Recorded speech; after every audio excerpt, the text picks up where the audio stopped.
Imagine a simple wooden box sitting on a table right in front of you.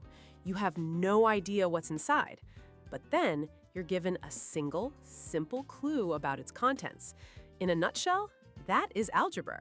It's not some scary monster from math class. It's a tool, a way of thinking clearly and systematically about something that's hidden from view. So today, let's open that box together and see what's really going on inside. In the world of algebra, that mystery box gets a name.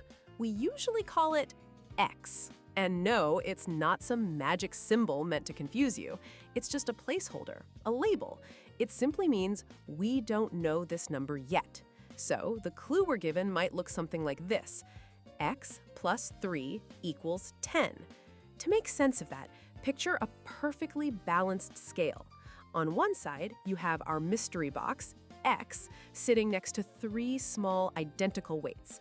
On the other side, you have 10 of those same weights. This isn't a puzzle designed to trick you, it's just a statement of fact, a piece of information waiting to be unpacked. So how do we unpack it? There's one quiet, powerful rule that makes everything work. Whatever you do to one side of the scale, you must do to the other to keep it perfectly balanced.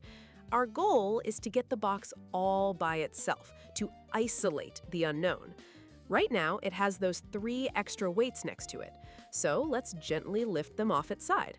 To keep the balance, we have to lift 3 weights from the other side too. The scale stays level. And just like that, the mystery is gone. On one side, only the box remains, and on the other, 7 weights. X equals 7. That's it. That is solving for X. But why bother with letters at all? Why not just use empty boxes or question marks? Because letters allow us to describe a relationship, a universal rule that always works, not just a single answer for one specific problem.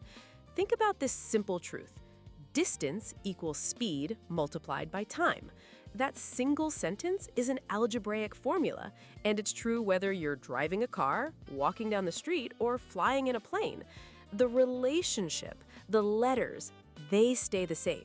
The only things that change are the specific numbers you happen to plug in. That is the real gift of algebra. It gives us a pattern, a blueprint that works every single time, no matter what. And the truly interesting part is you've probably done this 1,000 times without ever calling it algebra. When you're looking at your phone plan, trying to figure out how many gigabytes of data you can afford based on a monthly fee and a cost per gig, you're solving an equation. When you're working out how long a road trip will take, given your speed and the distance you need to cover, that's also an equation. Algebra was never some separate, difficult subject locked away in a textbook. It was always there, just quietly working underneath the surface of ordinary life. So let's go back to that last box one last time. It represented an unknown. We were given a clue, and we used a patient, balanced method to figure out what was inside. That's algebra. It's not a trick. It's not a puzzle meant to stump you. It is just a careful, powerful way of thinking about what we don't yet know, until, finally, we do. Thanks for listening.